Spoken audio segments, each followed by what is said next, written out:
Da, de.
Magandang gabi po sa ating lahat mga kapatid. Happy midweek po. Tayo po ay aawit ng isang awit bago po tayo dadako sa ating opening song. Ating buksan ng ating mga isday hymnal sa may bilang 363, Well Built on the Rock.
Pagpatuloy, ating awitin ang "'Tis the Blessed Hour of Prayer" para po sa ating pambungad na awitin.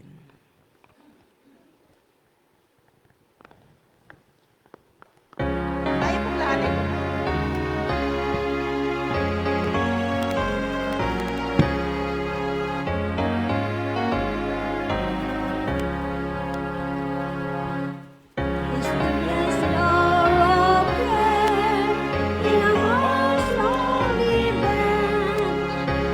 Father, to Jesus our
natin mga kapatid sa panalangin. Dalay ko na malayon nga man, ngayon ka sa katasan sa mga langit, ginawa ng kagabiyon, nakalipay kami, pagpunta aram ka, dalay sa ginawa ng kagabiyon sa bisan, dalawa o tatlo lang kami, nagkatigom siya mga pangalan, nabalo kami ginawa nga, sa among tao, kami, hantod sa imong pagbalik ng kalabot na Ginoo. Nagkapasalamat sa kami ikaw naghatag may palawas mula ko sa kamo nakahimo kami sa pagduol sa imong wala ng puanan ug nagkagabion ani among sa kanak nga mga tipid-tipid sa tinapay sa kinabuhi panilangan mo na Ginoo nga yang masulti uyon lamang sa mga kabuton abat na namo ang kadasi ug kalig-on sa pagtuo.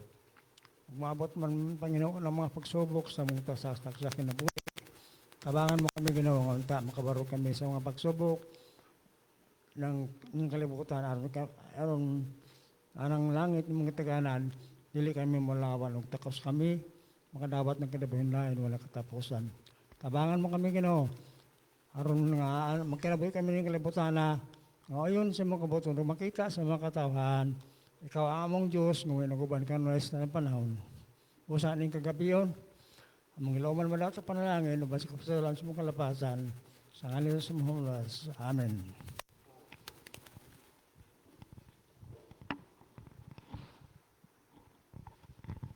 Yan, so isang mapagpalang gabi po sa ating lahat. Happy midweek! Ayan, so purihin po natin ang Panginoon sapagkat tayo po muli ay nagkaroon ng pagkakataon upang atin po siyang papurihan dito po sa bahay sambahan ng Rampano Church. Ayan, maaari po ba mga kapatid na bago ko ipakilala ang mga nagsiganap at magsisiganap ay kamayan po muna natin ang ating pong mga katabi at sabihin po nating happy midweek na may ngiti po sa ating mga labi.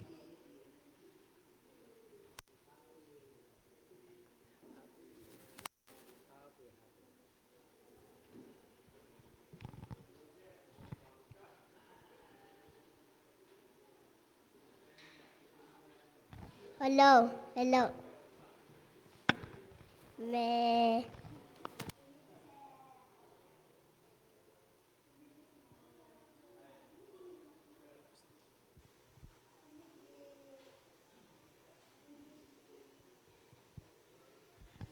Ayan, so maraming salamat po. Pinangunahan po tayo ng pag-aawitan ni Sister Crispa Mascardo, ang atin pong opening song, Test the Blessed Hour of Prayer. At sinundan naman po ito ng pambungad na panalangin ni Brother Aklon. And then, ang inyo pong lingkod, para sa hindi nakakilala, ako po si Brother Alvin Cloyd Mascardo. At pagkatapos ko po ay tayo po ay magkakaroon ng dalawang mensahe. Una po ay mensahe ng awit na ipagkakaloob sa atin ni Brother J.R. Ranes. At mensahe naman po na magagaling sa Panginoon sa katauhan po ni Brother Jimmy Salazar. Ngunit bago po yun, tayo po muna, dahil ngayon po ay midweek, meron po tayong prayer band. So kung meron po kayong mga pasasalamat sa Panginoon at mga kahilingan ay maaari lamang po kayong tumayo at inyo po itong sabihin upang maisama po natin sa atin pong panalangin. Ayan, ako po ay nagpapasalamat sa buong isang linggo o kalahating linggo na pinatnubayan kami ng Panginoon at inilayo kami sa anumang kapahamakan at disgrasya at lalo't higit na hindi niya kami pinagkukulang sa aming pong pangangailangan sa araw-araw. Yan, ginagabay niya po ang aking buong pamilya. At nagpapasalamat din po ako ay napanagumpayan o naging successful po yung camping natin doon sa Kapuas. No? Nandun kasi sila yung parents ni Myra at si Calix. Nasa buong sanlinggo ng kanilang pong camping doon sa Kapuas, Taytay, ay naging successful naman at naging maayos ang kanilang camping. Ayun.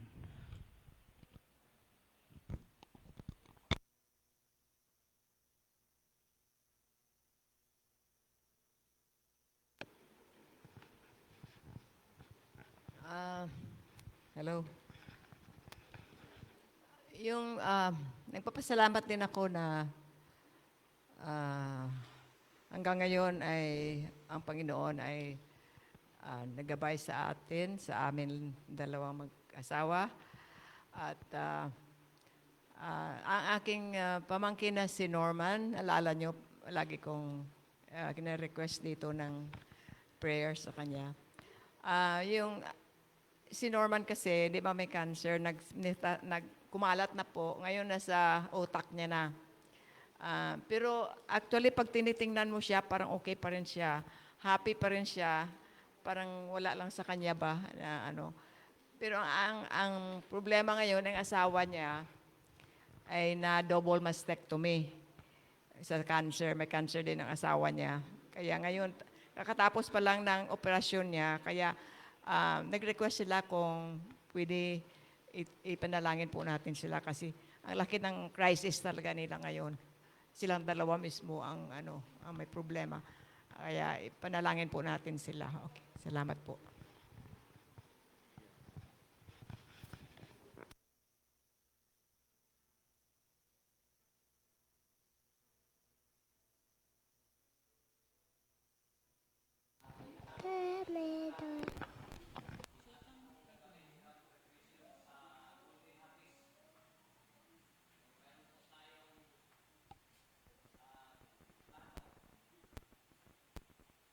Plano kasama ng Panginoon na mag-ground preparation po tayo dyan.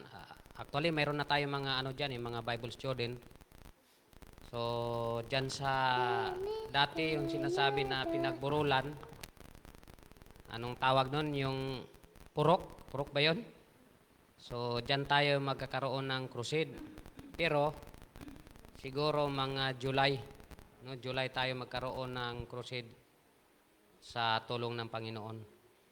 Ipanalangin natin yung ating mga sarili na mahanda sa gawain.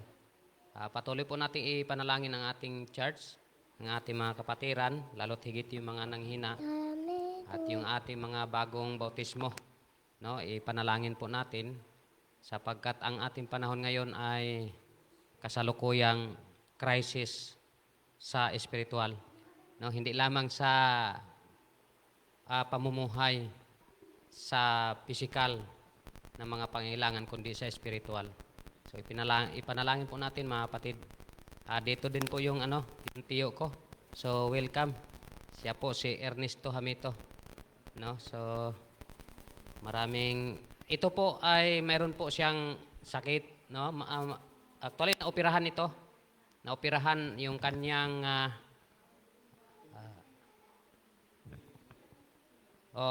tapos parang pinalitan yata ng may bakal na siya sa loob. Kaya hirap na rin siya. Hirap na rin siya. Bagamat ganyan yung kanyang kalagayan, malakas pa rin. Malakas pa rin. Sa tulong ng Panginoon. So, nais kong pasalamatan ang ating Ama sa Langit, mga kapatid, sapagkat yung aking anak ay lumuwas ng Manila. Medyo good yung kanyang medical, kasi nagpa-medical siya kasi siya po ay patungong Japan. So isama natin sa dalangin na nawa ay magtagumpay si Kirin Mi Hamito. Na sa kanyang paglalakbay ay maingatan po siya. So ang ating Ama sa Langit lang ang makapagbigay sa atin.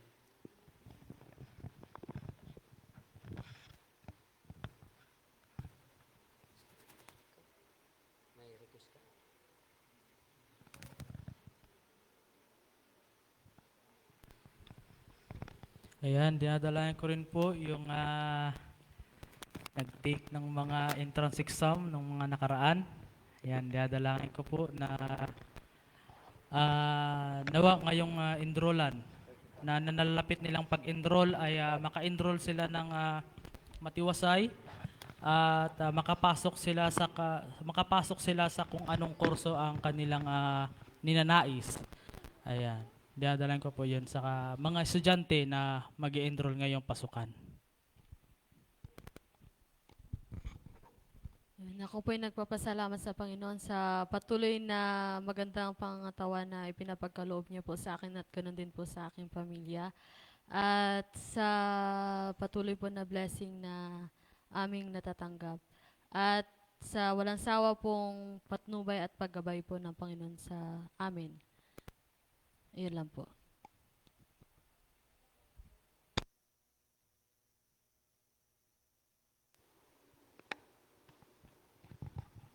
Meron pa po mga kapatid? Ayan, so kung wala po, ang ating pong mga prayer requests ay ang kamag-anak po ni Ma'am Mercy, si Ma'am Norman po. Norman ba yan? Yan. So ang kanya pong kalusugan. Meron din po ang ating pong gawain sa Golden Harvest. Meron na rin po tayong mga Bible student doon na willing makinig. Ganon din po sa mga estudyante na nag-take po ng entrance exam. Nawa ang kanila pong nais na college or course ay makuha nila. Ganon din po sa mga bagong binyag po natin na nawa palakasin po ang kanilang pananampalataya. At yun din po sa ating lahat mga kapatid dahil ngayon po ay talagang iba ang ating panahon. Nawa pagkaloob sa atin ang patuloy po na kalakasan, physical at yun din po ang spiritual. Yan. So tayo po mga kapatid, alam ko po na meron po tayong mga pasasalamat sa Panginoon personal. Ganoon din po mga kahilingan na hindi po natin masabi dito sa maraming tao. Kaya tayo po mga kapatid ay manalangin ng individual na lamang po upang atin po itong may sama sa ating panalangin.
Sadyang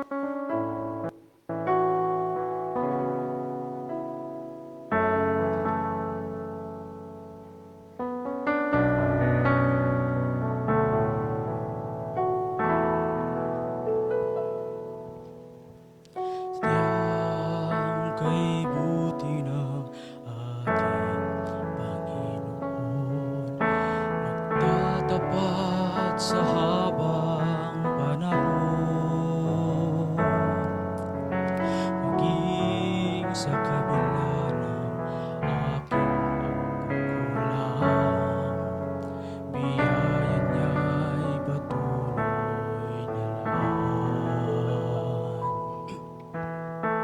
Katulad ng pagsinag itong araw, patuloy siyang nagbibigay tanglaw. Kaya sa puso ko damdamin, katapatan niya'y aking pupurihin. Dakila ka, O Diyos, tapat ka ngang tunay, magmula pa sa ugat ng aming lahi. Mundo'y magunaw man maasa hanggang lagi, maging hanggang wakas nitong buhay.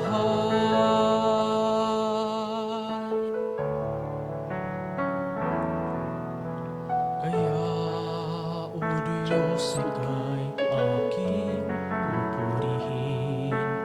Sa buong mundo'y aking aawitin. Dakila ang iyong katapatan, pag-ibig mo'y walang hanggan. Dakila ka, O Diyos, tapat ng tunay, magmula pa sa ugat ng aming lahi. Do'y magunaw man maasa hanggang lagi, maging hanggang wakas nitong buhay. Dakila ka, O Diyos, sa habang panahon, katapatan mo'y matibay na sandigan. Sa bawat bighati, tagumpay man'y naroon, daluyan ng pag-asa kung kailang hinahon. Pag-ibig mo'y alay sa amin noon hanggang ngayon. Dakila ka, O Diyos, dakila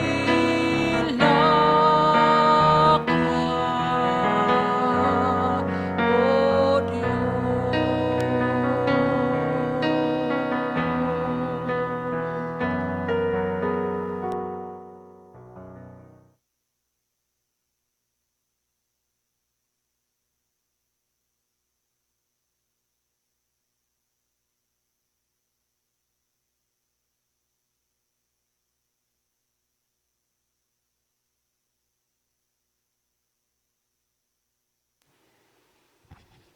Magandang gabi po mga kapatid.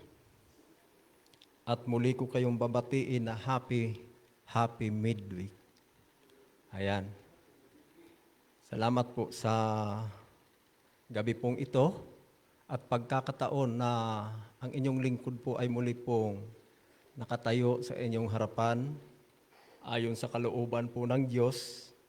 Alam po ninyo mga kapatid, kapag ako ay matagal makapagsalita sa harapan po ninyo, ako ay parang kinakabahan naman uli, ano?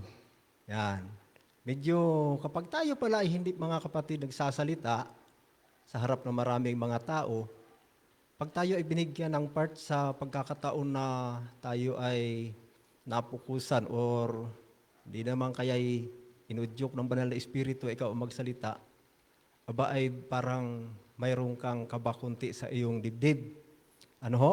Ang inyo pong lingkod mga kapatid ay matagal-tagal din po akong hindi nakapagsalita dito sa atin pong iglesia, sa ating church. Ano po? Dahil ilang buwan po naman akong nandoon sa dayuhan. Nasa mahigit 3 buwan yata or 2 mahigit. No? Kaya po, nasanay po ako doon sa amin pong church sa Logon, na lagi po akong binibigyan doon ng bahagi. Kasi tayong mga Adventista, kapag ikaw kapatid ay dati kang nagsasalita sa ating iglesia, sa ating church, pag ikaw ay nawala, pagbalik mo, halos lahat ng bahagi ikarga na sa iyo, Brother Ronnie. Kaya minsan mga kapatid, nasanay po ako doon sa ilang mga kapatid, ano ho? Pero sa tulong po ng Diyos, tayo po naman ay pinagpala ng Panginoon. Kasi ang sabi nga po naman ng Diyos, kayo ay hindi tagapagpakinig lamang, di ba? Hindi kayo rin ay tagapagsalita. Ayan. Kaya po lahat po tayo ay pwede po tayo magsasalita, mga kapatid, sa harapan po ng ating pagpupulong.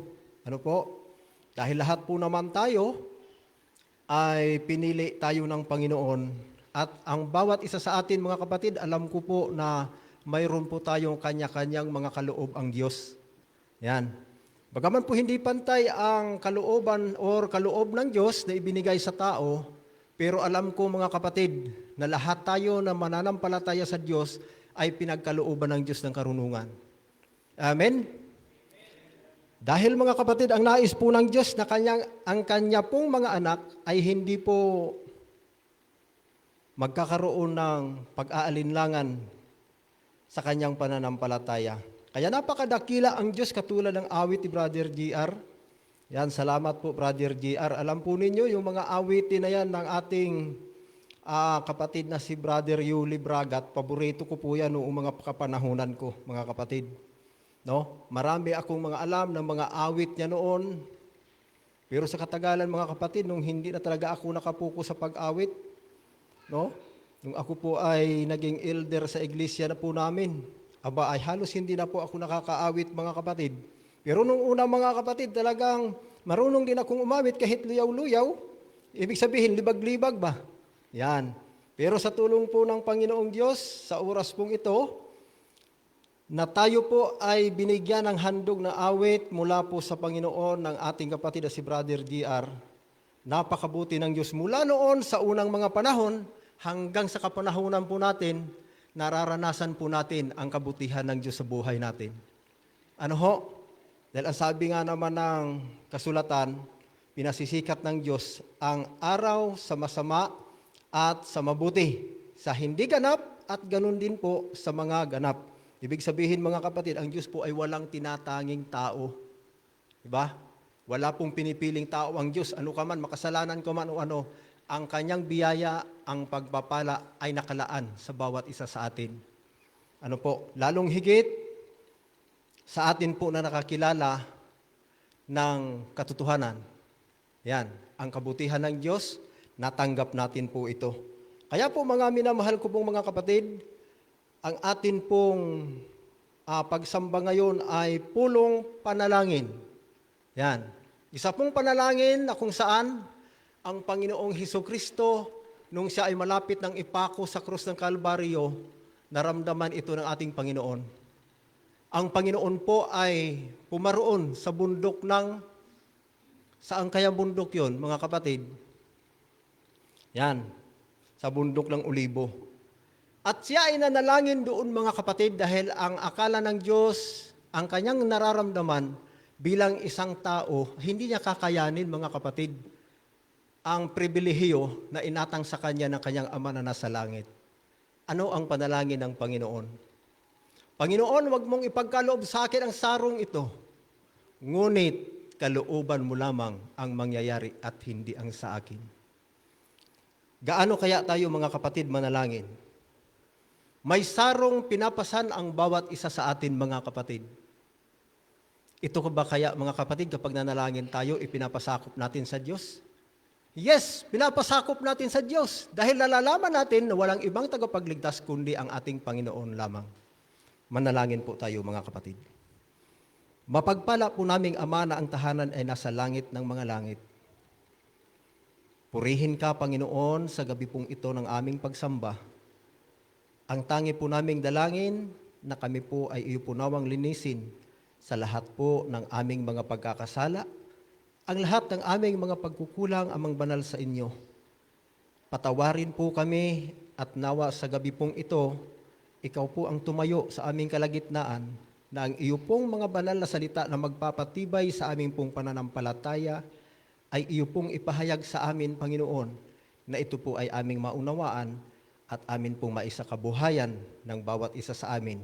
Ganon din sa aming mga anak na kami po, O Diyos, ay magkaisa sa amin pong pananampalataya hanggang sa ikaw po ay mahayag sa alapaap ng mga langit. Salamat po sa pagdinig at pagtugon ng aking pong dalangin ito. Ang papuri ay aking ibinabalik sa inyo sa pangalan ng aming Haring Panginoong Hesus. Amen. Sa gabi pong ito mga kapatid, ang pulong panalangin ay hinihiling ng isang tao kapag siya ay nakaramdam ng kapighatian sa kanya pong buhay. Kapag tayo ay mayroon pong mabigat na pasanin sa atin pong sambahayan, sa ating mga sarili, kapag tayo ay alam natin na tayo ay mahuhulog sa tukso ng sanlibutan, ano po ang dapat natin gawin mga kapatid? Manalangin po tayo sa Diyos. Kung nais po natin kamtan ang tagumpay sa mga pangarap natin sa buhay, ang nais po ng Diyos, hilingin po natin sa Kanya itong mga bagay na ito at siya ang tutulong sa atin. Ang wika ng Panginoong Hesukristo, wala tayong magagawa sa ating sarili kung tayo ay hiwalay sa Kanya. Kaya nararapat lamang po mga kapatid, na ang lahat po ng ating nais maranasan sa buhay natin, maging maayos ang ating pamumuhay, magtagumpay tayo sa mga pangarap sa buhay sa lupang ito, ang nais ng Panginoon ay lagi po tayong nakaugnay sa Kanya. Kung titingnan po natin mga kapatid, ang mga disipulo ng atin pong Panginoong Hesukristo, noong unang mga kapanahunan mga kapatid, sila ay laging nananalangin sa Diyos, lalo pa ng kanilang malaman na ang Panginoong Hesukristo ay muling nabuhay mula sa kanyang pagkamatay. Sang-ayon sa tala ng Biblia, sinabi na ng Panginoon na siya ay mamamatay, ngunit siya ay muling mabubuhay at doon nagkaroon ng katatagan ang pananampalataya ng kanya pong mga disipulo. Ano ho? Sa patuloy na pakikisama ng Santong Espiritu sa buhay ng tao, hanggang sa kapanahunan po natin ngayon, patuloy ang Diyos na nagtuturo sa bawat isa sa atin kung ano ang nararapat po natin gawin kapag tayo po ay nakaranas ng kapighatian sa ating pong buhay, higit po sa ating pananampalataya, mga kapatid. Na kapag tayo ay nakaranas ng panghihina sa ating pong pananampalataya, ang nais po ng Panginoon, lumapit tayo sa Kanya. Ang wika ng Panginoong Hesukristo sa Mateo 11:28, halik kayo na napapagal at nabibigat ang lubha, at kayo ay aking papagpapahingahin. Sa 29, ang sabi niya, pasanin ninyo ang aking pamatok at mag-aral kayo sa akin, sapagkat ang aking pasan ay magaan at malambot ang aking pamatok, mga kapatid. Kaya po, ang wika ng Diyos, magkakaroon ng kapahingahan ang nabibigatan nating puso, ang ating mga nais maabot sa ating buhay, ito po ay ipagkakaloob ng Diyos kapag tayo po, mga kapatid, ay mapanalanginin. Bakit sinabi ng Panginoon na lagi tayong kailangang nakaugnay sa Kanya, mga kapatid? Sino kaya, mga kapatid, ang laging aaliw sa atin at laging tutulong sa atin? Sang-ayon sa tala ng Biblia sa unang Tesalonica 5, talata 17, ang wika po dito, mga kapatid, ni Apostol Pablo, magsipanalangin kayo ng walang patid. Kaya nga naman, mga kapatid, kapag tayo ay nakakaalam ng katotohanan, nagbabasa tayo ng Biblia, bago natin buksan ang Biblia, manalangin tayo sa Diyos. Bago tayo kumain, manalangin tayo sa Diyos. Bago tayo lumakad, manalangin tayo sa Diyos. Pagising natin sa umaga, manalangin tayo. Pagtulog natin, manalangin tayo. Gaano pa kaya hindi dinggin ng Diyos ang ating panalangin, mga kapatid? Sa isang araw, hindi lang siguro tayo makapanalangin ng 5 beses, di ba? Kaya sino pa ang mag-aalinlangan, mga kapatid, na hindi natin laging kasama ang Diyos sa buhay po natin? Gayong itinuturo po ito ng Panginoon na kinakailangan magsipanalangin tayo ng walang patid. Ang sabi po sa talatang 18, magpasalamat kayo sa lahat ng bagay. Ayan, magpasalamat tayo sa lahat ng bagay. Yan, mga kapatid. Sapagkat ito ang kalooban ng Diyos kay Kristo. Napakaganda naman po mga kapatid, ano ho? Kapag tayo ay magpasalamat sa lahat ng bagay na ating tinatanggap mula sa Panginoon, aba ay, yan pala ang kalooban ng Ama na nasa langit, mga kapatid. Katulad ng panalangin ng Panginoong Hesukristo, nung siya ay malapit ipako sa krus ng Kalbaryo, inaliw siya ng isang anghel. Ang sabi ng anghel sa kanya, mga kapatid, laksan mo ang iyong loob. Yan. Kaya kinakailangan magkakaroon ng tayo ng lakas ng loob, mga kapatid. Tayo kaya, mga kapatid, kapag nakatanggap tayo ng tagumpay sa buhay natin, or hindi lang tagumpay sa ating pangarap, dahil ito ay ating pinanalangin sa Diyos. Kung minsan, mga kapatid, nakatanggap tayo ng pagpapala mula sa Diyos, tumitingala kaya tayo sa langit, o yumuyuko kaya tayo sa lupa na sabihin natin, salamat Panginoon na pinagpala mo ako. Ano ho? Kaya ipinapayo po ng banal na Espiritu at ng ating banal na kasulatan na kinakailangan ang panalangin natin ay walang humpay, mga kapatid. At ang pasasalamat sa lahat ng bagay na ating natanggap ay nais ng Panginoon na ito ay ating pasalamatan mula sa ipinagkaloob ng atin pong Panginoong Hesukristo. Mga minamahal ko pong mga kapatid, ang sabi po sa talata po ng 19, huwag ninyong patayin ang ningas ng Espiritu. Nangangahulugan, mga kapatid, kapag tayo pala ay mapanalanginin sa Diyos, patuloy pala ang Espiritu na nasa atin. Patuloy pala ang pag-aaliw sa atin ng Santong Espiritu. Ano ho? Kaya po ang ating panalangin kapag Miyerkules, nandiyan tayo sa pulong panalangin. Hinihiling natin sa Diyos ang lahat ng nais nating layunin natin sa buhay na gusto nating magkaroon ng tagumpay. Hinihiling natin sa Panginoon ang ating mga karamdaman na ito ay Kanyang pagalingin, ganun din ang ating mga kapatid sa pananampalataya. Hinihiling natin sa Diyos na ang ating mga plano sa ating kinakaharap na gawain ay ipinapanalangin natin sa Panginoon. Hinihiling natin sa Diyos na ang mga bagay na ating nagagawa, hinihiling natin sa Panginoon na tayo ay Kanyang patawarin, mga kapatid. Ano ho? Kaya ang sabi niya, sa talatang 19, huwag nating patayin ang ningas ng Espiritu. Kapag ang tao pala, mga kapatid, ay hindi na mananalangin sa Diyos, madalang na siyang manalangin, madalang na siyang magbasa ng Biblia, ay hindi pala siya, mga kapatid, patuloy nga pananahanan ng Santong Espiritu. Ano po? Kasi minsan, ang banal na Espiritu ay banal. Sa aklat ng Apokalipsis, nakasulat po, mga kapatid, na ang Espiritu ay hindi patuloy na mananatili sa laman sapagkat ang laman ay makasalanan at ang Espiritu ay banal. Yan. Kaya kinakailangan lagi tayo nakaugnay sa Diyos para patuloy tayong humihingi ng kapatawaran sa Panginoon para maging malinis ang atin pong mga kasalanan, mga kapatid. At ang banal na Espiritu ay patuloy na mananahan sa bawat isa. Napakaganda naman po, mga kapatid, ano po ang pangako ng Panginoon. Sapagkat tayo, mga kapatid, minsan nakakaranas tayo ng mga tukso sa ating pananampalataya. Kung minsan nakakaranas tayo ng panghihina ng atin pong pananampalataya. Kung minsan, may mga kapatid na hindi marunong magpakumbaba sa kanyang kapatid. May mga kapatid na gusto niyang magbataas sa kanyang kapatid. Bakit kaya, mga kapatid? Ano kaya ang nangyari? Hindi po Santong Espiritu ang nangunguna sa tao. Ang nangunguna sa tao, alam niyo po, mga kapatid, kung ano? Ang pride ng tao. Yan ang nangunguna sa kanya, mga kapatid. Ano ho? Pero kung tayo ay magpasakop sa Diyos, magpasakop sa Panginoon, magpasakop sa Santong Espiritu, marunong tayong magpakumbaba, mga kapatid, sa harapan ng ating kapwa.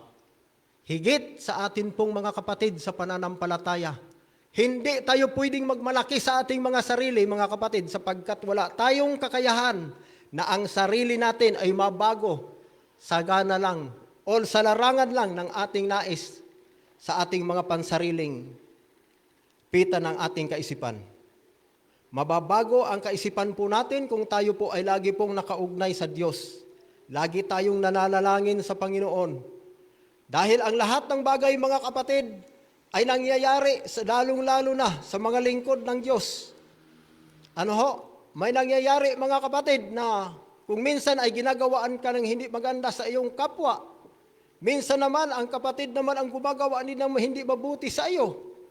Pero ang tanong, mga kapatid, pwede ba nating hindi ito pagkasunduan? Pwede ba natin itong ipagpatuloy ang bagay na ito?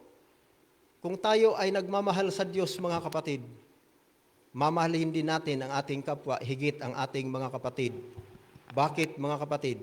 Sabi doon sa aklat ng Juan, kung umiibig ka, nagsasabi ka na umiibig ka sa Diyos, ngunit hindi mo iniibig ang iyong kapatid, hindi ka pwedeng umibig sa Diyos sapagkat hindi mo iniibig ang iyong nakikita kaysa sa hindi mo nakikita. Naalala nyo yan, mga kapatid, ang talatang yan? Alam nating lahat yan, mga kapatid, kung tayo ay may mga leksyon, nandoon yan sa talatang sauluhin. No? Kung hindi mo man lang kayang ibigin ang iyong kapatid na nakikita mo sa iyong mata, ang sabi ng kasulatan, hindi mo rin kayang ibigin ang Diyos. Dahil hindi mo nga nakikita ang Diyos, sasabihin mong iniibig mo, sa mata ng kapatid mo, katabi mo lang, hindi mo iniibig. Di ba? Hindi pwedeng mangyari yun, mga kapatid. Kung iniibig mo ang iyong kapwa at ang iyong kapatid, pwede mong sabihin na mahal ko ang Panginoon. Yan, mga kapatid. Ano ho? Kaya yung mga payo ng Panginoon sa atin, mga kapatid, ay magpakumbaba lang tayo. Patuloy tayong manalangin. Ano man ang sabihin sa atin ng ating kapwa, ano man sabihin sa atin ng ating mga kapatid, naroon ang pagpapakumbaba ng ating puso at tinatanggap natin siya bilang isang kapatid na ating minamahal, katulad ng Panginoong Hesukristo na mahal natin siya, mga kapatid. Na hindi natin siya pwedeng ipagpalit sa mga bagay na nasa sanlibutan, kundi bagkos, ipinapanalangin natin sa Panginoon na lumayo tayo sa lahat ng bagay na ikasasama ng atin pong pagsunod or magkakaroon tayo ng pagkakasala sa pagsunod sa ating Panginoong Hesukristo. Alam po niyo, mga kapatid, lahat tayo ay nanggaling sa pagkakasala. Lahat tayo ay alipin ng kasalanan noon. Pero ngayon, mga kapatid, hindi na tayo alipin ng kasalanan. Bakit? Iniiwasan na natin si kasalanan. Kapag tumatawag si kasalanan sa atin, ay tinatanggihan na natin. Kaya hindi na tayo pwedeng alipinin ng kasalanan. Sabi dito sa talata ng 21, mga kapatid, subukin ninyo ang lahat ng bagay. Ingatan ninyo ang mabuti. Yan, mga kapatid. Lahat daw ng bagay ay ano daw? Subukin natin, mga kapatid. At ingatan natin, mga kapatid, ang mabuti. Yan. Kung nakikita natin, mga kapatid, na ito ay masama, ay layuan natin ito. Di ba? Alam po ninyo, mga kapatid, sa buhay nating mga Kristiyano, kahit ano pa ang pag-aaral natin sa Biblia, mga kapatid, kung hindi natin kayang alisin ang dumi sa ating puso at isipan, hindi tayo mananatili sa pananampalatayang ito. Magkakahiwalay-hiwalay tayo, magkakawatak-watak ang iglesia ng Diyos. Kung sa bagay, mga kapatid, katulad naman ni Pablo at ni Silas at saka sino nga yung kanyang laging kabangayan ni Apostol Pablo? Nakalimutan ko lang, mga kapatid, hindi ko na kasi na-review yung talata na yun, mga kapatid. Ano ho? Kung tayo, mga kapatid, ay nagsisilipan sa bawat isa sa atin, yan po ay hindi po Espiritu ng Diyos ang nananahan sa atin, mga kapatid. Ang kinakailangan, mga kapatid, makita ang kaliwanagan ng ating Panginoong Hesukristo sa buhay ng isang Kristiyanong sumusunod at nagmamahal sa Diyos. Makita ang katuwiran ng Diyos sa ating pong pamumuhay. Makita ang katotohanan sa bawat isa sa atin. Kahit hindi tayo, mga kapatid, mangaral, kung tayo mga kapatid ay mabuti ang ating ginagawa, marami ang ating nasa kapaligiran na mamumulat ang kanilang mga mata sa liwanag na kanilang makikita sa atin. Ano ho? Sapagkat ang Diyos po ang kasama natin sa atin pong buhay. Ang Panginoon ay patuloy na tumatawag sa atin na nais ng Diyos na ang bawat isa sa atin na nag-aaral ng kanyang banal na kasulatang ito ay mananahan sa katuwiran ng ating Panginoong Hesukristo. Tayo mga kapatid ay mga anak ng Diyos, pinili tayo ng Panginoon. Ano ho? Tayo ay lahing pinili. Isang maharlikang bansang saserdote na tinalaga tayo ng Diyos sa katotohanan ito para magmana tayo ng walang hanggang buhay, mga kapatid. Pero ang nais ng Panginoon, tayong lahat mga kapatid ay matuto sa turo at aral patungkol sa katuwiran at ikabubuti ng atin pong pagsunod at pananampalataya sa Diyos upang sa pagkahayag ng atin pong Panginoong Hesukristo, lahat po tayo ay sasalubong sa Kanya sa alapaap po ng mga langit. At matutuwa tayo kapag makita natin ang ating Panginoon na darating upang kunin ang mga lingkod ng Diyos na nanatili hanggang sa wakas. Ano ho? Pero tayo po mga minamahal ko pong mga kapatid, ay mayroon po tayong pagtitiis. Yan. Bakit po tayo mayroon pagtitiis mga kapatid? Dahil mismo, kapatiran natin, lalaitin tayo mga kapatid, nakasulat po yan sa banal na kasulatan. Ano ho? Mayroon pong lalamig ang pag-ibig sa bawat isa sa atin.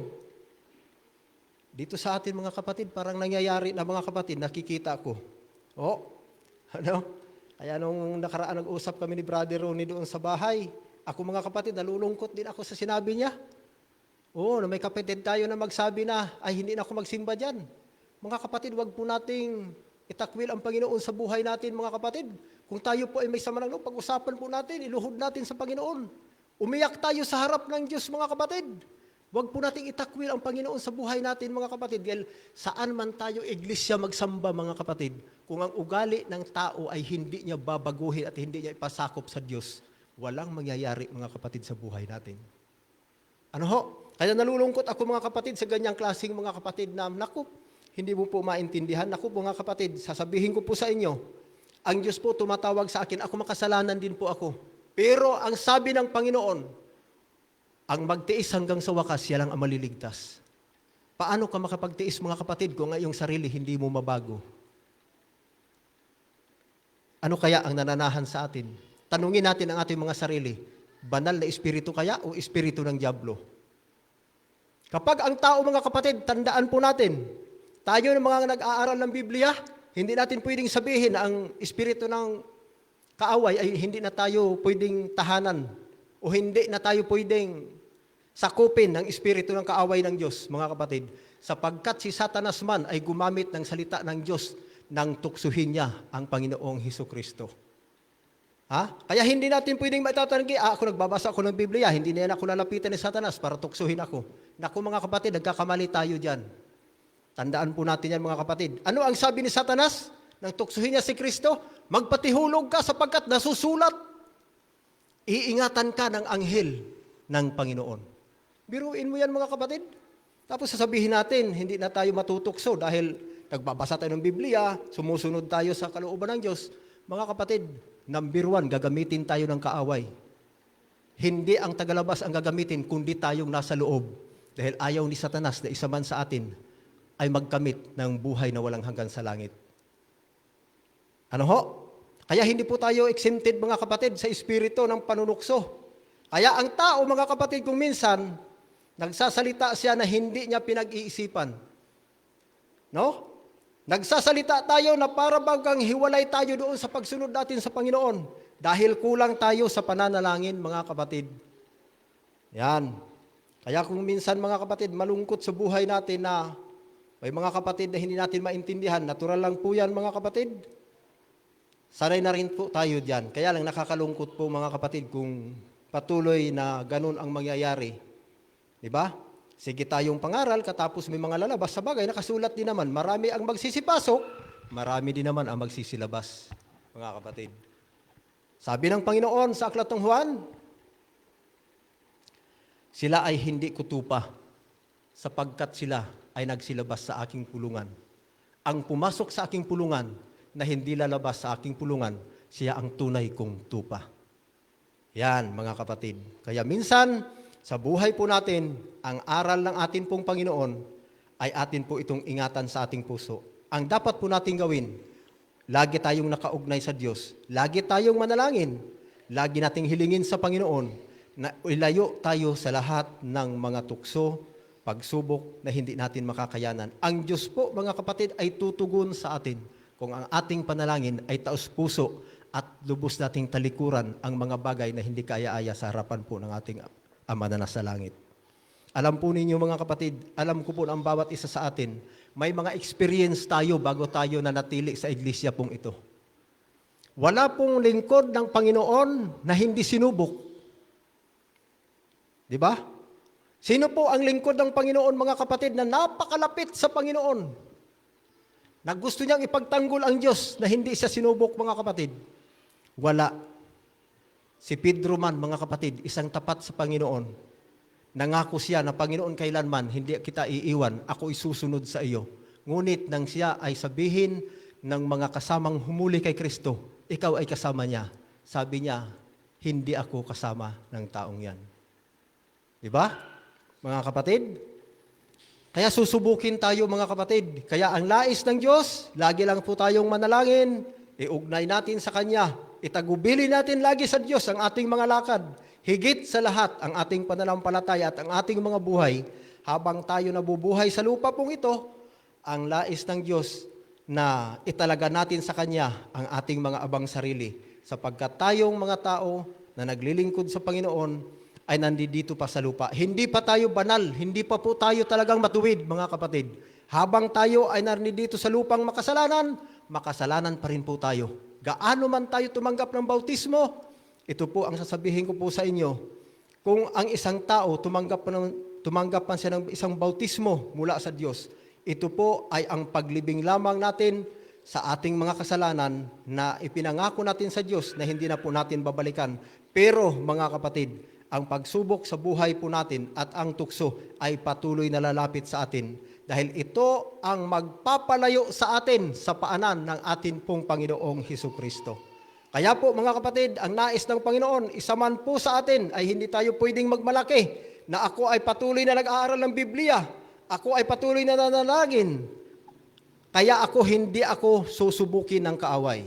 Yan, nagkakamali po tayo dyan, mga kapatid. Kapag tayo po ay manalangin, hilingin lang po natin sa Panginoon, Panginoon, tulungan mo ako sa marami pang mga panahon na tatakbuhin o daratnan ng buhay ko habang ako ay sumusunod sa inyo, maging matatag nawa ang atin pong pananampalataya, mga kapatid.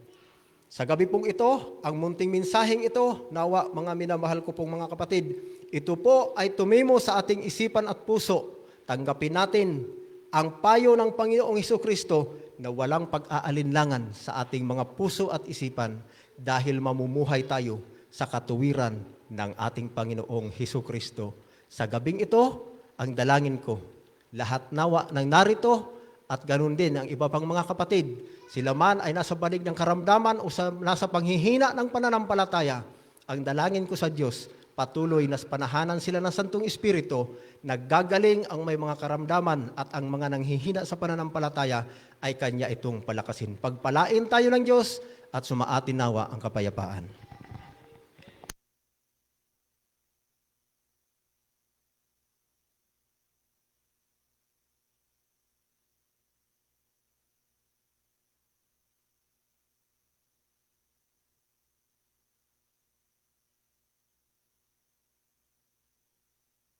Para po sa ating pagtatapos, ating pong awitin ang Oh Let Me Walk With Thee.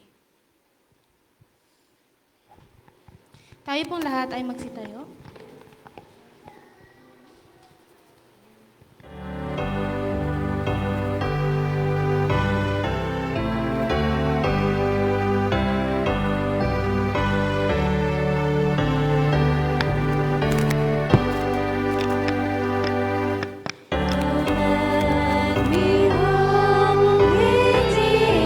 My God has been upon in day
Salamat po, Panginoon naming Diyos, sa iyo pong mga salita namin pong natunghayan sa gabi pong ito. Ama ko pong banal, kami po ay mga makasalanan sa iyong harapan. Ang tangi ko pong hiling, kahabagan mo po kami. Ipagkaloob po sa amin ang iyo pong pag-ibig na kami po ay inyong linisin sa lahat po ng aming mga karumihan at aming mga pagkakasala, maging ang aming mga pagkukulang sa inyo, Ama ko pong Diyos. Nawa, Panginoon, ang Santong Espiritu ang patuloy na manahan sa bawat isa sa amin, na kami po ay maging matatag sa aming pananampalataya. Ang bawat kapatid, Panginoon, na nasa banig ng karamdaman, iunawa itong pagalingin. Ganon din po ang mga kapatid na nanghihina sa pananampalataya. Nawa sila, O Diyos, sa inyo pong palakasin at pagtibayin. Ang mga bagong bautismo, Panginoon, ng mga kapatid namin sa aming pananampalataya sa inyo, nawa patuloy na aliwin sila ng Santong Espiritu, na sila po ay maging matatag sa kanilang pananampalataya, sapagkat ikaw, O Diyos, ay malapit ng mahayag sa alapaap ng mga langit, at kami ay iyo pong babalikan sa lupang ito. Ama naming banal, ang aming pananampalataya nawa ay manatili hanggang sa wakas, upang kamtan namin ang walang hanggang buhay. Salamat po sa pagdinig at pagtugon ng aking dalangin pong ito. Ang bawat isa nawa sa amin ay iyo pong ingatan sa pag-uwi namin sa kanya-kanya na po naming mga tahanan. Patuloy na kami po ay inyo pong samahan, O Diyos, sa aming pagtulog hanggang sa buong magdamag. At gisingin kami sa araw ng bukas, na taglay po namin muli ang aming mga hiram na buhay mula sa inyo. Salamat mo ng marami, Panginoon, sa amin pong natanggap na mga pagpapala sa lumipas po na araw. Nawa, Panginoon, patuloy po namin itong maranasan hanggang sa ikaw ay mahayag. Salamat po ng marami sa pagdinig ng aming mga dalangin. Ang lahat pong ito ay aking hiling sa pangalan ng Panginoong Hesus. Amen.